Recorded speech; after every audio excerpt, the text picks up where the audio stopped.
പാചകവാതക ക്ഷാമം രൂക്ഷമായതോടെ ഹോട്ടലുകളിൽ ഭക്ഷണ വിഭവങ്ങൾക്കും വില വർദ്ധിച്ചു. ഭക്ഷണം പാകം ചെയ്യാൻ ചെലവ് വർദ്ധിച്ചതോടെ വിഭവങ്ങൾക്ക് വില വർദ്ധിപ്പിക്കാതെ മുമ്പോട്ട് പോകാനാവില്ലെന്നാണ് ഹോട്ടൽ ഉടമകളുടെ വാദം. നിലവിലെ സാഹചര്യത്തിൽ ഭക്ഷണ വിഭവങ്ങൾക്ക് വില വർദ്ധിപ്പിക്കാതെ മുമ്പോട്ട് പോകാനാവില്ലെന്ന് ഹോട്ടൽ സംഘടനാ നേതൃത്വവും പറയുന്നു. സമാനതകളില്ലാത്ത പ്രതിസന്ധിയിലൂടെയാണ് ഹോട്ടൽ വ്യവസായം നിലവിൽ കടന്നു പോകുന്നത്. പാചകവാതക ക്ഷാമം രൂപം കൊണ്ടതോടെ ഹോട്ടലുകളുടെ പ്രവർത്തനമാകെ താളം തെറ്റി. വിഭവങ്ങളുടെ എണ്ണം വെട്ടിക്കുറച്ചു. ചില ഹോട്ടലുകളുടെ പ്രവർത്തന സമയം കുറച്ചു. ചില കടകൾ പൂർണ്ണമായി അടച്ചു. ഉണ്ടായിരുന്ന തൊഴിലാളികളെ പറഞ്ഞയക്കേണ്ടി വന്ന ഹോട്ടൽ ഉടമകളുമുണ്ട്.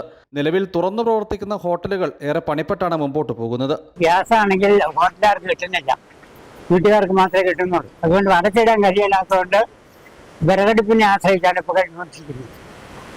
വിറകും കിട്ടാതെ ഇന്നലെ 2 മില്ലിൽ പോയിട്ട് വിറകില്ല.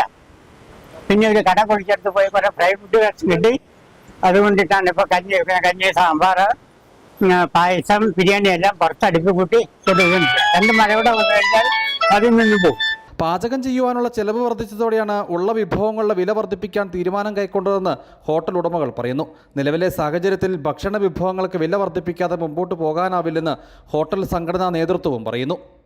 ഗ്യാസിന്റെ ലഭ്യതക്കുറവ് മൂലം നമുക്ക് മുന്നോട്ട് പോകാൻ പറ്റാത്ത സാഹചര്യം, ഒപ്പം തന്നെ പ്രൈവറ്റ് കമ്പനികളുടെ അമിതമായ വില വർധനവ് കാരണം നമുക്ക് ആ രീതിയിൽ വിലയ്ക്ക് മേടിച്ചുകൊണ്ട് മുന്നോട്ട് പോയാൽ വില കൂട്ടാതെ നമുക്ക് പിടിച്ചു നിൽക്കാൻ പറ്റാത്ത സാഹചര്യമാണ് നിലവിലുള്ളത്. നമുക്ക് ഇതിനൊരു പരിഹാരം ഉടനടി കാണേണ്ടതുണ്ട്. നിലവിൽ ഏതെങ്കിലും വിധത്തിൽ പാചകവാതകം ലഭിക്കണമെങ്കിൽ വലിയ വില നൽകേണ്ടുന്ന സാഹചര്യമുണ്ട്. വിറകിൽ വേവിക്കാനും ചിലവ് അധികമായി. ഹോട്ടലുകളിൽ ഈ പ്രതിസന്ധി രൂപം കൊണ്ടിട്ട് ദിവസങ്ങൾ പിന്നിടുകയാണ്. പാചകവാതകക്ഷാമം പരിഹരിക്കപ്പെട്ടില്ലെങ്കിൽ കൂടുതൽ ഹോട്ടലുകൾ അടച്ചിടലിലേക്ക് പോകും. അതേസമയം ഹോട്ടൽ ഭക്ഷണത്തിന് വില വർദ്ധിച്ചാൽ സാധാരണക്കാരന് അത് അധിക സാമ്പത്തിക ബാധ്യതയാകും. News bureau, Adimali.